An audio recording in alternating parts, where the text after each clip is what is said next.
और बड़ी खबर हम आपको बता रहे हैं, इलेक्टोरल बॉन्ड्स को लेकर सुप्रीम कोर्ट ने बड़ा फैसला दिया है। चुनावी बॉन्ड योजना को असंवैधानिक करार देते हुए इसे तुरंत रद्द करने का आदेश दे दिया है। इसके साथ ही 12 अप्रैल 2019 से पूरी जानकारी देनी होगी एसबीआई को। पार्टियां एसबीआई को जानकारी देंगी, एसबीआई चुनाव आयोग को जानकारी देगा। चुनाव आयोग को एसबीआई की तरफ से जानकारी सौंपने के लिए 3 हफ्ते का समय दिया गया है। यह हम आपको बता दें, एसबीआई को 3 हफ्ते के अंदर जानकारी देनी होगी। चुनावी बॉन्ड आरटीआई का उल्लंघन है, सुप्रीम कोर्ट की यह टिप्पणी।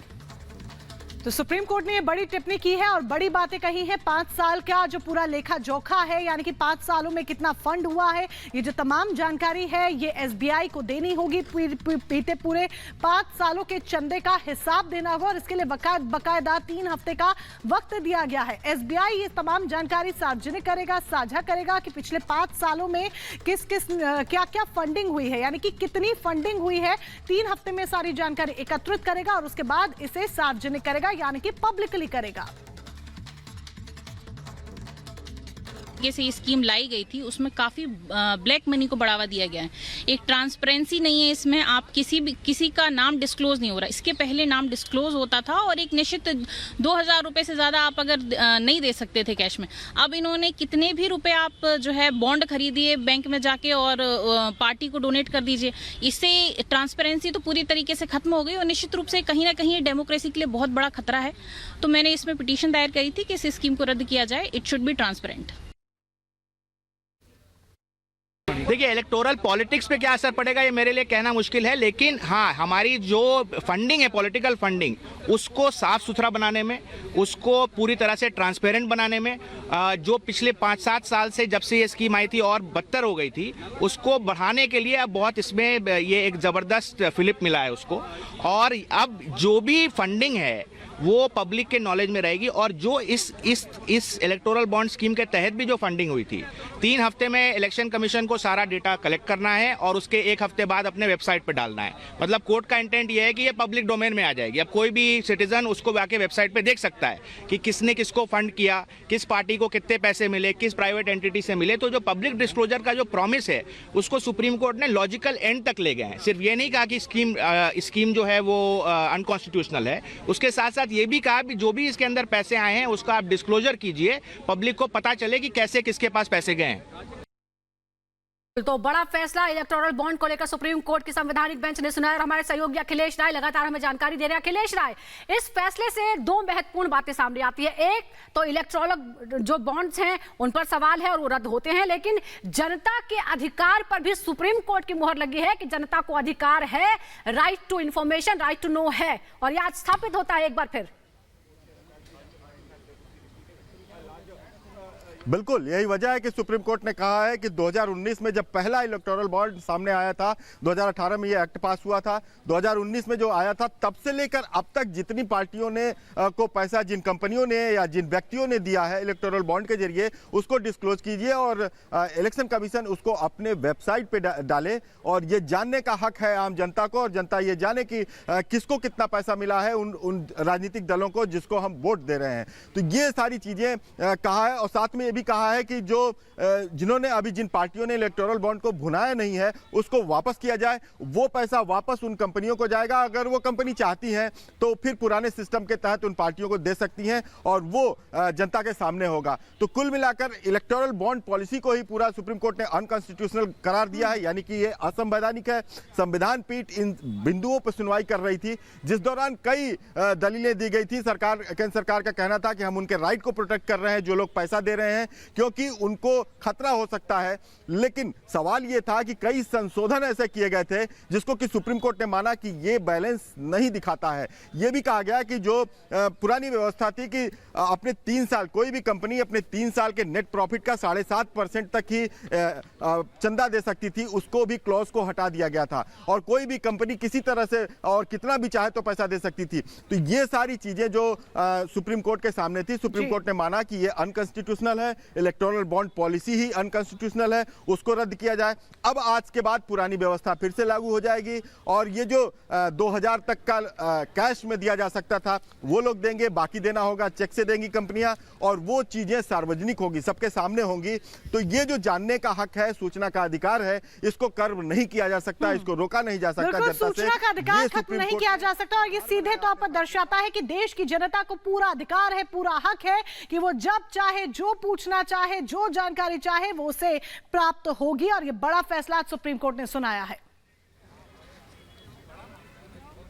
और इस बीच एक और बड़ी खबर आपको बता देते हैं जो कि सीधे उत्तर प्रदेश से है, जहां पर राज्यसभा चुनाव हो गए हैं।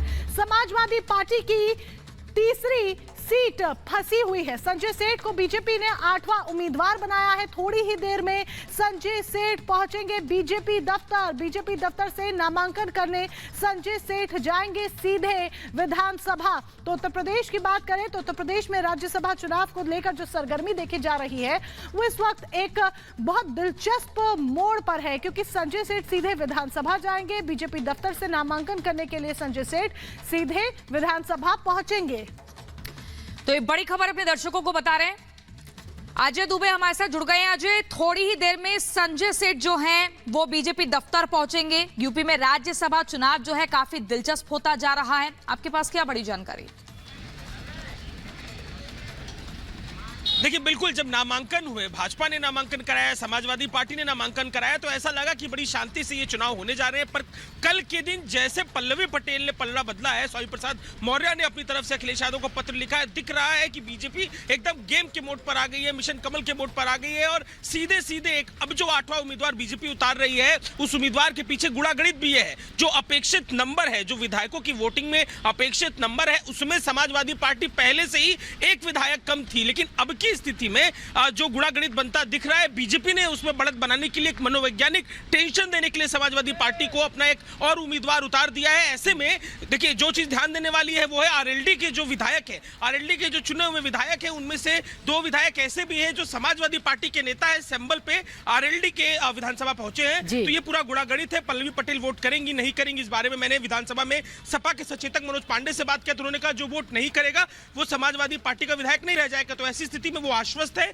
कि जो सपा के विधायक है वो सपा के पक्ष में वोट करेंगे, जो सपा के नंबर्स है वो सपा के संग रहेंगे। लेकिन ये जो स्थिति दिखाई दे रही है, एआईएमआईएम के नेता है, सपा के बड़े प्रवक्ता रह चुके हैं पहले, वो ये कह रहे हैं कि जो मुस्लिम विधायक है सपा के, वो फोन करके उनसे कह रहे हैं कि पीडीए को उम्मीदवार क्यों नहीं बताया, कोई मुस्लिम उम्मीदवार इस बार क्यों नहीं बनाया। इन सब तमाम बातों के बीच में जो सुगबुगाहट है, क्या कोई फूट समाजवादी पार्टी में हो सकती है, ये आहट दिखाई दे रही है। और इसका जो मनोवैज्ञानिक एक फायदा उठाती हुई बीजेपी बिल्कुल देखना होगा कि आखिर नतीजे में होता क्या है, कौन वोट किसको देता है या कौन एब्सेंट हो जाता है। इस बीच सपा नेता मनोज पांडे का भी बयान सामने आया, सपा में रहना है तो पक्ष में वोट करना होगा, जिसे सपा में नहीं रहना है वो वोट ना करे। सपा में कोई फूट नहीं है, मनोज पांडे कह रहे हैं। पूरी सपा अखिलेश यादव के साथ खड़ी है, मनोज पांडे की तरफ से ये कहा गया है।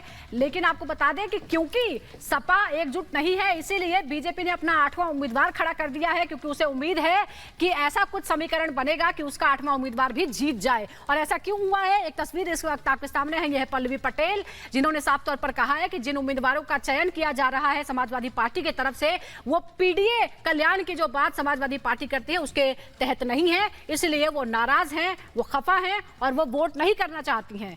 लेकिन अब उन्हें संदेश दे दिया गया मनोज पांडे की तरफ से कि अगर आप वोट नहीं करेंगी तो आप पार्टी की विधायक नहीं रहेंगी। बात करने के लिए विधानसभा में एक महत्वपूर्ण जो पद मिला हुआ है समाजवादी पार्टी के नेता, सचेतक विधानसभा में सपा के मनोज पांडे जी हमारे संग मौजूद है। सर, ये क्या गुणागणित है, 8वां उम्मीदवार उतार दिया बीजेपी? नहीं, ये भारतीय जनता पार्टी की अपनी प्रवृत्ति है, काम करने का उसका ढंग है। और ये जग विदित है कि समाजवादी पार्टी 3 राज्यसभा सदस्यों के भेजने की पूरी संख्या रखती है और उसके पास पूरी संख्या है। और समाजवादी पार्टी के 3 घोषित राज्यसभा के प्रत्याशी जीतेंगे, निर्वाचित होंगे, इसमें कोई संदेह नहीं। सर, जरा गणित तो बताइए कि 3 जो आपकी जीतेंगे, क्या विधानसभा में विधायकों की स्थिति है, क्या गणित है? कोई गणित बताने की जरूरत नहीं है, जो संख्या बल है हमारा वही गणित है हमारी। और अब तो आरएलडी चला गया साथ से, पल्लवी पटेल भी आंखें दिखा रही हैं कल से, स्वामी प्रसाद मौर्य भी बड़े सुर्ख अंदाज में दिखाई दे रहे हैं। आपको क्या लगता है? समाजवादी पार्टी में जिसको रहना होगा वो सपोर्ट करेगा। और क्या लगता है कि इस पूरी स्थिति में जो संजय सेठ को वो लोग उतार रहे हैं, क्या करना चाह रहा है बीजेपी? कोई साइकोलॉजिकल गेम खेल ली क्या? वही जो दिल्ली में हो रहा है वही उत्तर प्रदेश में हो रहा है। आप क्या लगता है आप लोग बड़े आश्वस्त हैं कि आप लोग जीतने वाले हैं? समाजवादी पार्टी की अपनी संख्या बल के अनुसार हम इसको जीतेंगे, कोई इसमें कोई संदेह नहीं है, कोई संदेह नहीं है। सपा के सर पहले बड़े नेता रहे हैं, इस समय आईएमआईएम के प्रवक्ता हैं, वो कह रहे हैं कि कल मुस्लिम विधायकों ने फोन करके उनसे पूछा है कि पीडीए क्यों नहीं राज्यसभा में भेजा, हम भी विरोध दर्ज करेंगे। क्या लगता है कोई फूट की संभावना सपा में लग रही है क्या? ऐसे हमारे किसी विधायक ने, किसी नेता ने, वो अपने हिसाब से। संदेश काली का रिपोर्ट मेरे पास आया है, कुछ जगह में कुछ बहुत लोग कुछ बोलने चाहता है, उन लोगों को परिषद में अपना इस्तीफा देना चाहिए। ये तो एक ड्रामा है। पद आज उन्होंने दे दिया, वो स्वीकार कर लें, फिर 2 दिन के बाद बना देंगे। वो तो कोई संवैधानिक पद तो है नहीं।